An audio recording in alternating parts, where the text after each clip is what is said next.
Hello, my name is Abigail Cook. Welcome to my health promotion presentation on diabetes type 1 for Professor Brown, University of Charleston, December 2020. First, what is diabetes type 1? Diabetes type 1 is a chronic condition in which the pancreas produces little or no insulin. What is insulin? Insulin is a hormone that is needed for glucose to enter cells to produce energy. What's glucose? Glucose is another name for sugar. Next, what is the etiology of diabetes type 1? There are different things that contribute to diabetes type 1, such as genetics and some viruses. Usually it appears in childhood or adolescence, but it can be developed and also in adults and at any age. Despite research, there is no cure to diabetes type 1. The treatment options focus on management of diabetes type 1 with insulin, diets, life changes. The exact cause is unknown. Usually it's the immune system that will mistake the insulin producing cells and they then destroy them. Once a significant number of these cells are destroyed, little to no insulin is produced. The pancreas secretes this insulin. This insulin lowers sugar that is in the bloodstream.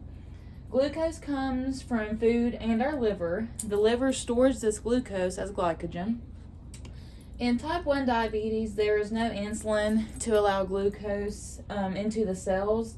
Therefore, the glucose builds up in the bloodstream, which causes life-threatening conditions, as I said, resulting in the type 1 diabetes, and it then affects other body organs and body functions. Next, what is the pathophysiology of diabetes type 1?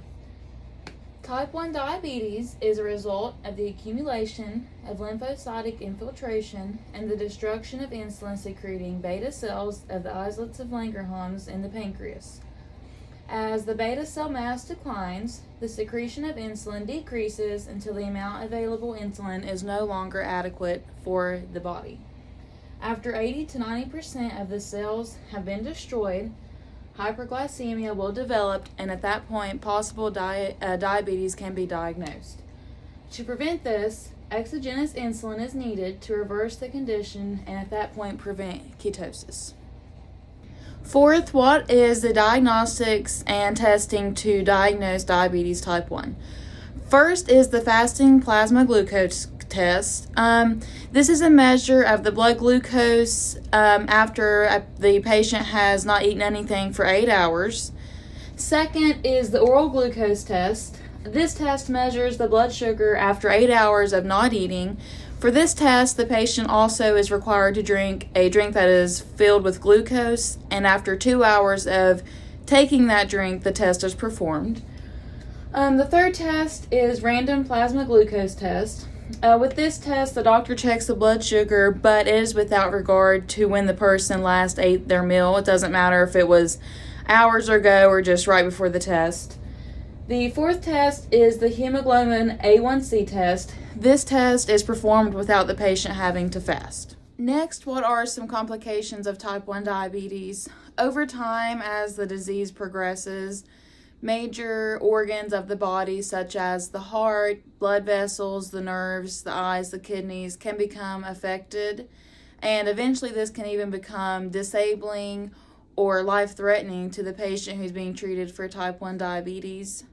As I said, there are major organs of the body that can be affected due to type 1 diabetes, such as the heart and the blood vessels, coronary artery disease, angina, heart attack, stroke, and narrowing of the arteries. High blood pressure can all occur to this patient who's experiencing diabetes type 1. Nerve damage can also occur, also known as neuropathy.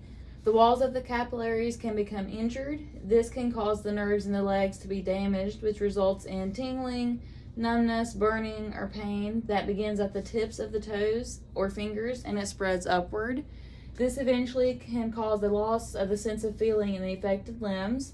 If the nerves associated with the GI tract are affected, nausea, vomiting, diarrhea, and constipation can be caused. And in men, erectile dysfunction is also common. Nephropathy can also occur, which is damage to the kidneys, Diabetes can injure the filtering system of the kidneys, which can lead to kidney failure or even irreversible end-stage kidney disease that would require dialysis or even a kidney transplant. Eye damage can occur, which is when the blood vessels of the retina become affected. This can cause blindness to the patient.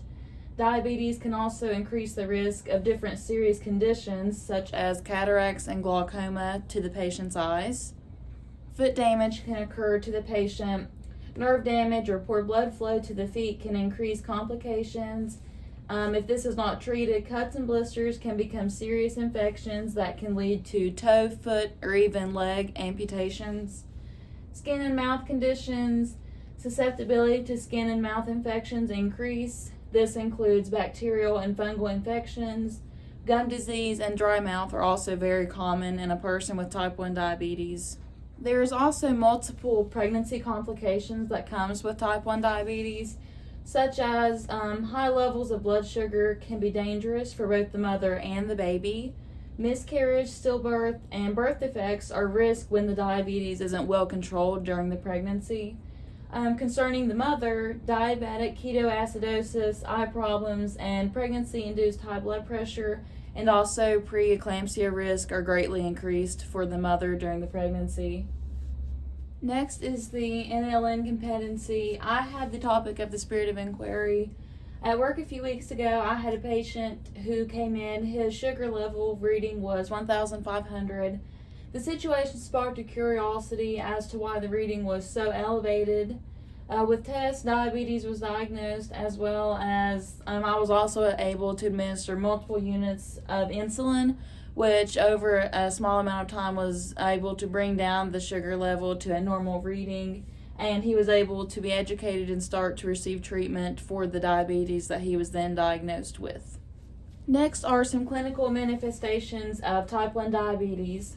Type 1 diabetes signs and symptoms can appear suddenly, and they can include increased thirst, frequent urination, bedwetting. In children who are diagnosed with type 1 diabetes, they then begin to wet the bed, as before they were diagnosed, they did not wet the bed during the night. Extreme hunger, unintended weight loss, irritability and other mood changes, fatigue and weakness, and blurred vision. Next, I have listed just some other information regarding type 1 diabetes, such as risk factors include, first, a family history, such as a parent or sibling with a type 1 diabetic diagnosis will cause an increased risk in that patient to be diagnosed with type 1 diabetes. Genetics, the certain presence of certain genes can increase the risk of type 1 diabetes. Geography, as you travel away from the equator, the incidence of type 1 diabetes begins to increase. Age, it can occur at any age, but it peaks at 4 years old and 7 years old first, and 10 years old and 14-year-olds second. Prevention, there's no known way to prevent type 1 diabetes. Research is being processed to learn how to prevent the disease and the further destruction of the islet cells in those who are newly diagnosed with type 1 diabetes. Here I have listed 3 questions regarding my presentation on type 1 diabetes. First, what is another name for sugar? A, fat, B, glucose, C, salt. The answer is B, glucose. That is another name for sugar, as I mentioned at the beginning of my presentation. 2, true or false, increased thirst is a manifestation of type 1 diabetes. The answer to that is true, as I mentioned in my presentation. A clinical manifestation of type 1 diabetes includes increased thirst. And number 3, true or false, amputation is not a possible complication of type 1 diabetes. That is false. Amputation is a possible complication and life-altering condition due to type 1 diabetes. As I mentioned, toes, feet, and legs could possibly be amputated if type 1 diabetes is not treated and controlled properly. Thank you for listening to my presentation on type 1 diabetes. I hope that you were able to learn something that you did not know before, and that you're able to take away information that can help you to treat any patients you have with type 1 diabetes.